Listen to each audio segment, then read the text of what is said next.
It will be. Entertainment, yes.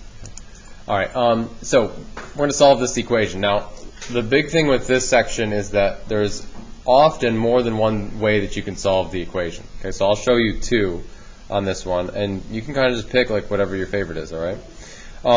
So the first way is you look at this and you go, all right, this is 5 to the 2x. It'd be really nice if this had the same base, because if it had the same base, then we could set the exponents equal to each other. Right? If I had 5 to the x equals 5 to the 7, we would know that x equals 7. And so I'm going to write 25. It happens to be a multiple of 5, so I'm going to write that as 5 to the second power. This is 5 to the 2x.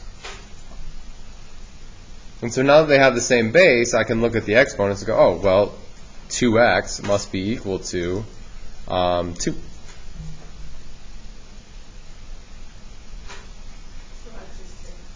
And so when you divide both sides by 2, you get x equals 1. Sure. I believe you. All right. Actually, so I'll show you the other method on the next problem.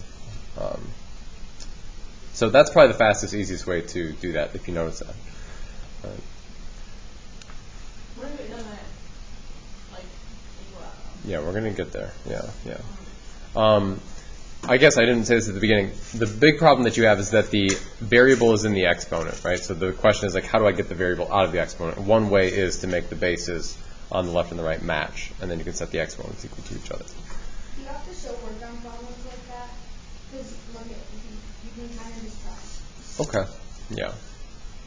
Probably not. You probably don't have to. That's fine. Yeah.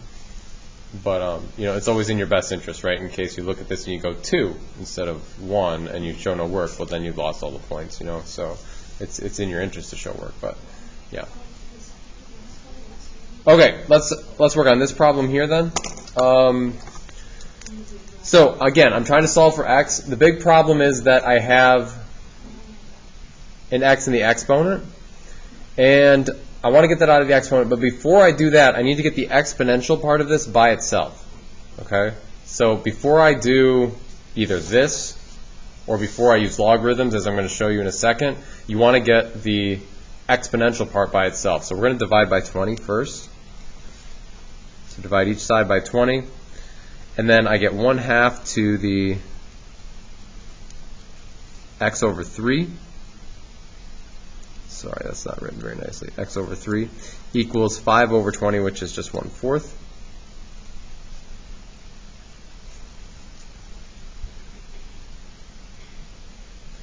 So then one technique you can use, because, I guess we could actually do that same technique here from the other problem, right? 1/2 and 1/4. I could write this as, like, if you don't see it, you'll have to trust me. We could do it. But there's an easier way. What we can do is take the log of both sides. So we take the log of the left and the log of the right.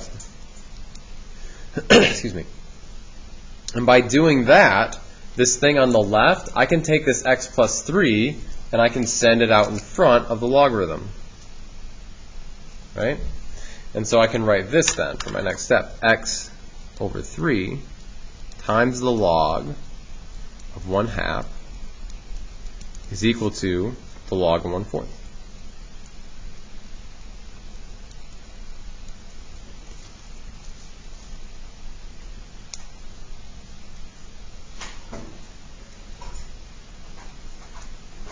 Okay, so then I can take and divide. So now remember, log of 1/2 is just a number, right? We could put it in our calculator and figure it out. So I'm going to divide both sides by that number. So log of 1/2, log of 1/2. On the left-hand side, I get x over 3 is equal to, if you plug this into your calculator, you find that this is equal to 2.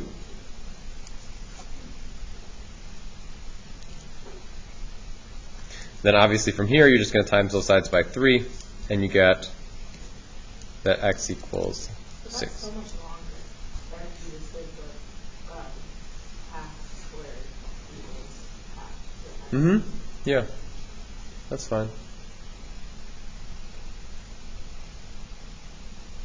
We could make it worse, right? Because all we would have to do is make it so, like, if I make this fraction 1/3, well, then you're stuck, right? Because there's no way to write that as 1/2 to to an exponent, right? So. I would just use that on one for you for directly. Yeah, that's fine. Like I said, you guys can use whatever method you kind of makes the most sense in your own head. Okay, we good? Next one?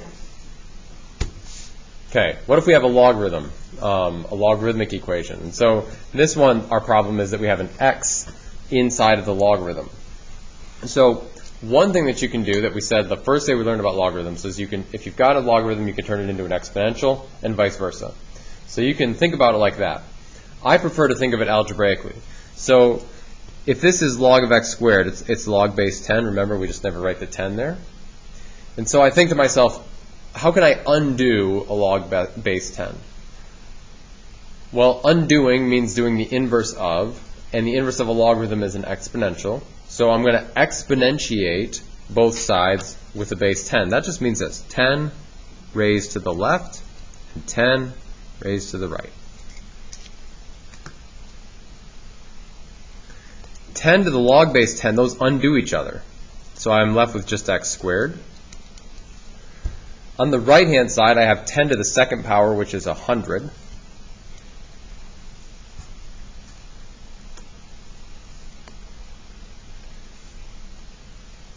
And then I can just finish solving for x from there, right? So I can square root both sides. Don't forget plus or minus. And so I get x equals plus or minus 10. Yeah. So like, if it was like log base like 2. If what? If it was like log base with like 2 Yeah. instead of 10, Mhm. you raise it like 3 to the Yep. other. Yep, because 2 to the whatever is the inverse of log base 2. Yeah.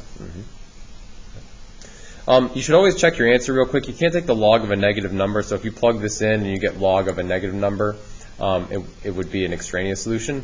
But here, both positive 10 and negative 10 squared are fine, right? 10 squared is 100, negative 10 squared is 100, so yeah. So we're good. All right, any other questions on 3?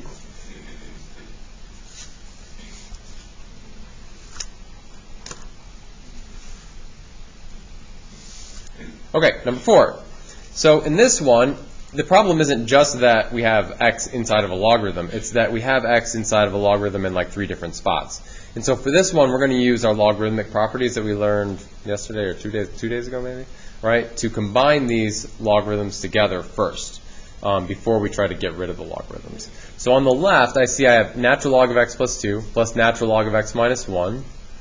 And so I'm going to combine those together using multiplication, right? So this would be natural log of x plus 2 times x minus 1 equals, and then here I have 2 times natural log of x. I'm going to kick that 2 up into the exponent here. So I have natural log of x squared.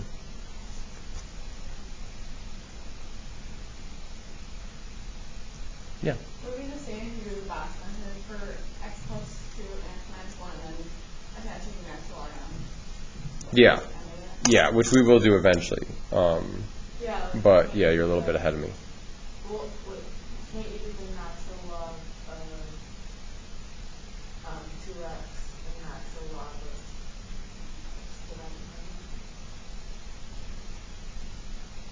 No, so you've got the logarithmic property confused, and you've got it like backwards.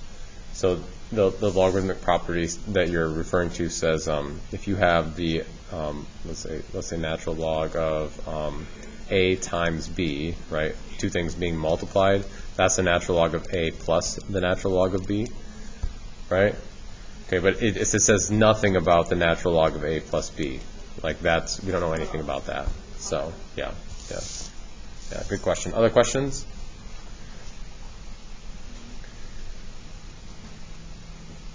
So if I have natural log and I want to do the inverse of natural log, that's log base e, right? And so I'm going to take e raised to the left and e raised to the right. I'm going to exponentiate with the base e. So those undo each other on both sides.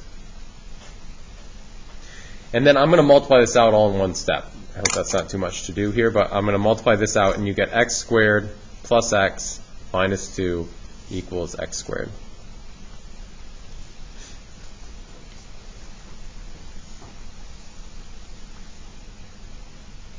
Wait, can you just divide by ln? No. I'm glad you brought that up. No. Really aggressive. Yeah, well, I know because students do it. No, I'm glad you brought that up. You can't divide by ln because it's not ln times x squared, right? It's ln of x squared. Like, the natural log is the operation being performed to x squared. It's not ln times that thing. Yeah, so you're not dividing. Yeah. Yeah, that was a really good mistake because people do that for sure. It is, yeah. Sometimes when mistakes. Yeah. Don't ask me that. Yeah. It's What? nothing. Okay. All right. So watch what happens when you subtract x squared from both sides. That's gone, right? And so you just get x minus 2 equals 0. And when you add 2 to the other side, you get x equals 2. Quick check, when you plug 2 back in, do you ever get the log of a negative? I don't think so. 2 plus 2 is 4. 2 minus 1 is 1. 2 is 2. So we're good. So x equals 2. Questions?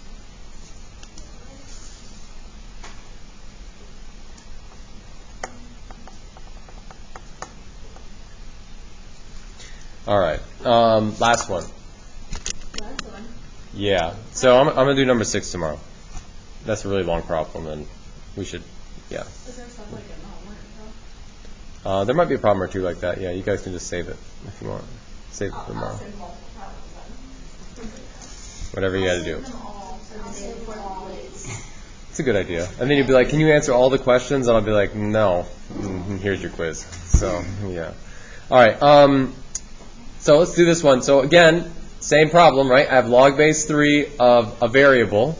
I want to undo that logarithm, so I'm going to exponentiate both sides with the base 3. So 3 to the left, 3 to the right, Wait, why 3? because it's log base 3. That makes sense. So 3 to the second is 9. 3 to the log base 3, those undo each other. And I'm left with just 2x minus 2. And then we just got to solve for x. So I'm going to add 2 to both sides. I get 11 equals 2x. Divide by 2. And I get x equals 11 over 2. Can you use the back on that? Sure, but the fraction looks a little nicer. Does it look nicer? I think it does. I prefer it, yeah. It makes it I mean, the longer you go in math, the more you find that fractions are preferable. I think I've done The that decimals. a long time. I've been in math longer. Well, I've been in here since elementary. Yeah. So next year, no math.